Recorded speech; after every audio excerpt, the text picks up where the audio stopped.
Pria itu menunjuk gadis itu dengan sombong, memarahinya dan bilang bahwa dia cuma penipu yang suka menyesatkan orang, bahkan mengancam akan mengajarinya pelajaran. Tapi sebelum dia selesai bicara, hal aneh terjadi. Lampu gantung kristal besar di atas mulai bergoyang hebat. Detik berikutnya diiringi teriakan para tamu. Lampu gantung itu jatuh keras, tepat menimpa tempat pria itu berdiri. Perubahan mendadak ini membuat semua orang terpaku. Gadis itu baru saja memperingatkan bahwa hari ini penuh kesialan, dan langsung menjadi kenyataan. Pria itu bangkit dengan kacau, masih memaksa bilang itu hanya kebetulan. Tapi saat mendongak, darah langsung mengalir dari hidungnya. Dia panik mencari kursi untuk duduk, tapi baru saja menyentuh kursi. Kursinya langsung hancur, dan dia jatuh lagi. Saat ini dia benar-benar hancur. Ketakutan ia menunjuk gadis itu, menanyakan apa yang gadis itu lakukan padanya. Gadis itu hanya tersenyum tenang, mengatakan bahwa semuanya hanyalah nasib pria itu sendiri, dan tidak ada hubungannya dengan dirinya. Kisahnya dimulai beberapa hari sebelumnya. Gadis itu adalah satu-satunya pewaris kuil, hidup dengan membuka jasa ramalan di jalan. Suatu hari seorang ibu datang dengan marah, menuduh gadis itu menipu. Dia bilang gadis itu meramal menantunya akan melahirkan anak laki-laki, tapi pagi ini ternyata lahir anak perempuan, dan dia menuntut uangnya kembali. Orang-orang sekitar yang tidak tahu apa-apa, langsung menyalahkan gadis itu karena dianggap menipu di usia muda. Namun gadis itu tiba-tiba tersenyum, dan menawarkan untuk meramal lagi. Mata gadis itu sempat berkilat merah. Ia berkata bahwa ibu itu terlalu serakah, dan hari ini akan tertimpa sial dan kehilangan uang. Saat itu juga pengelola pasar datang, dan langsung menangkap ibu itu.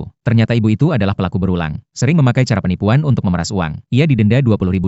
Orang-orang langsung paham dan meminta maaf. Dan kejadian itu kebetulan terlihat oleh pasangan suami istri dari mobil mewah. Mereka turun dengan haru, dan memeluk gadis itu, sambil menangis mengatakan mereka akhirnya menemukan putri yang hilang. Ternyata gadis itu adalah putri keluarga kaya, dan akhirnya dibawa pulang ke rumah mewah orang tua kandungnya. Namun kebiasaan unik gadis itu tidak cocok dengan lingkungan kelas atas. Orang tuanya ingin mengadakan pesta pengakuan keluarga, dan meminta gadis itu memilih gaun mewah. Tapi gadis itu tetap ingin memakai jubah kuilnya, mengatakan bahwa orang yang berlatih tidak boleh hidup berlebihan. Tidak lama pesta pun dimulai. Saat gadis itu muncul semua orang terkejut. Ia berjalan langsung menuju CEO berkuasa, memegang pergelangan tangannya, dan mengatakan bahwa hidupnya tidak lama lagi. Ruangan langsung hening. Asisten CEO marah besar, mengira gadis itu hanya cari sensasi. Namun dia tetap serius mengatakan nasib sang CEO telah diubah seseorang, dan meminta $2 juta untuk jasa ramalan. Semua orang menertawakannya. Bahkan CEO pergi sambil tersenyum sinis. Ayahnya sangat malu, mengira putrinya benar-benar ada masalah. Namun ucapan gadis itu berikutnya membuat suasana semakin tegang. Ia menunjuk seorang pria lain, dan berkata bahwa pria itu hanya punya satu anak, menyiratkan bahwa ia memiliki anak di luar. Perkataan itu langsung memicu kemarahan. Pria itu marah besar, dan maju untuk memukul gadis itu. Lalu terjadilah rangkaian kejadian aneh di awal cerita. Kesialan datang bertubi-tubi. Ramalan gadis itu mulai terbukti. Semua orang ketakutan tanpa berani bicara. Pria itu jatuh terduduk, melihat gadis itu dengan ketakutan, seolah melihat sesosok makhluk menakutkan. Dan di lantai 2 tidak jauh dari sana, CEO berdiri, mengamati semuanya dengan tatapan tajam.